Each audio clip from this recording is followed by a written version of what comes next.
waxaa xalifiidkii la soo gabagabeeyay shirka tubaha qaranka oo maalmahan ka socday magaalada Tanijoor ee caasimadda dowlad goboleedka Hirshabelle kaasi oo ay garwadeen ka ahaayeen xubno ka socday xafiiska ra'iisul wasaaraha dalka Soomaaliya oo maalmahan ku sugnaa caasimadda Hirshabelle ee Jowhar.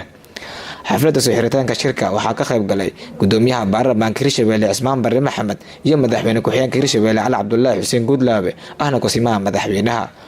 ugu horeen wasiirka madaxtooyada dowlad goboleedka Hirshabelle ayaa ka warbixiyay warmutiyeedkii laga soo saaray shirka tubaha qaran oo lagu soo gabagabeeyay magaalada Tanijoor ee caasimadda dowlad goboleedka Hirshabelle. 19 iyadoo laga ambaqaadayo qorshaha horumarinta qaranka iyo halbeegyada iyo howlaha afarta tubood ee qaranka iyo mabaadi'da federaalka ee Jamhuuriyadda Federaalka Soomaaliya sida ku xusan qodobka 50aad dastuurka ku-meel gaarka ee Jamhuuriyadda Federaalka Soomaaliya.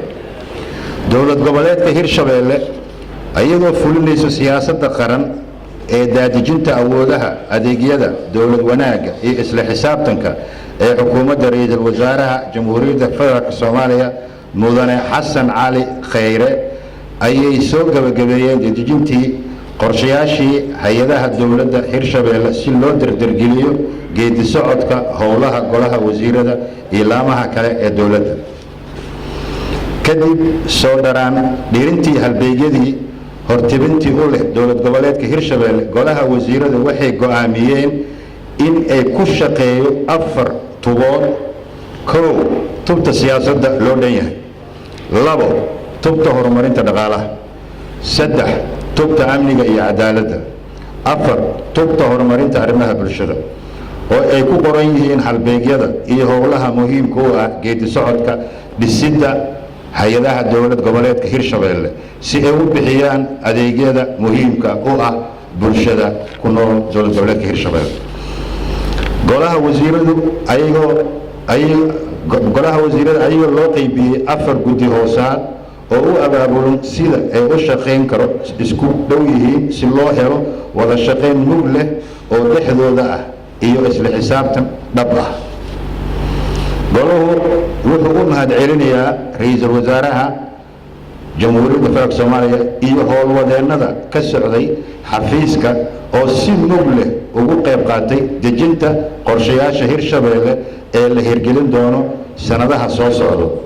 dowlad goboleedka Hirshabelle waxay tusaale ugu tahay dalka intiisii kale in dhaqanka federaalku uu yahay midnimo, wadajir iyo iskaashi heerka dowladda. wabillahi tawfiiq. madaxweyne ku-xigeenka Hirshabelle Ali Guudlaabe Xuseen oo ka hadlay soo xiritaanka shirka ayaa waxa uu sheegay in si wanaagsan uu ku soo idlaaday kulamadii maalmahan magaalada Jowhar ugu socday xubnaha ka socday xafiiska ra'iisul wasaaraha dalka Soomaaliya iyo golaha wasiirada Hirshabelle. kulamadaasi oo ku saabsanaa sida ay wada shaqayn joogto ugu yeelan lahaayeen wasaaradaha dowladda federaalka Soomaaliya iyo kuwa dowlad goboleedka Hirshabelle. wafdiga ka socda xafiiska ra'iisul wasaaraha iyo guud ahaan inta ku sugan xafladan waxaan idinku salaamaa salaamta islaamka assalaamu calaykum waraxmatullaahi wabarakaatuh.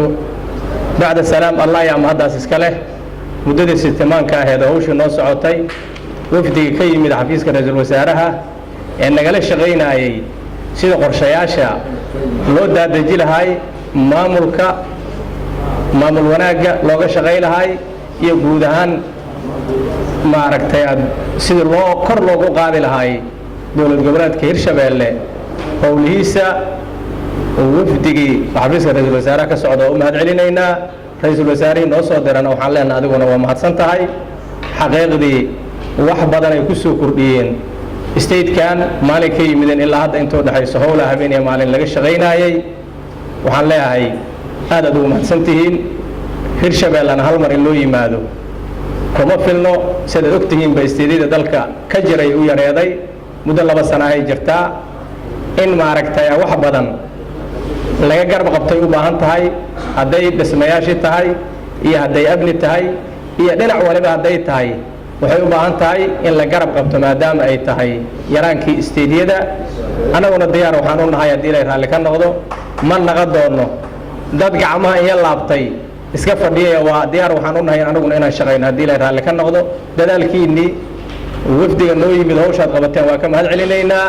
golaha wasiiradana iyagana siday uga faa'iidaysteen waqtigana u ilaaliyeenay iyaguna saacad waliba u taagnaayeen hawsha u guda jireen iyagana waxaan leeyahay idinkana waa ku mahadsan tihiin in la sii dadaalo ee wixii maaragtay la keenay halkaanu aqoonahay iyo wixii la kala faa'iiday in laga shaqaysiiyaa muhiima kaliya in maaragtay sitimaankan hawshii la galay ee haddana aan meeshii laga qaadin ma ahane waa in waxaan laga shaqaysiiyo oo si dhaba aan hoos iyo u galno haddii ilaahay raalli ka noqdo laga shaqaysiiyo xaqiiqda wax walba maaragtay la soo jeediyey talooyinka saad aad maaragtay isu dhaafsateen dadaalkiinni iyo ansixintii maaragtay tubaha saad u ansixiseen iyo sidaad maaragtay dadaalka dheeriga aad u muujiseen iyo dowlad jaceelka waa ka mahad celinayaa golaha wasiirada wafdigana waa u mahad celinayaa insha allah haddii ilaahay raalli ka noqdo waana rajaynaynaa inay safarkan kaliya ayna noqone safarro badan inay noo imaan doonaan xaaladda ay nagala maaragtay nala qiimay doonaan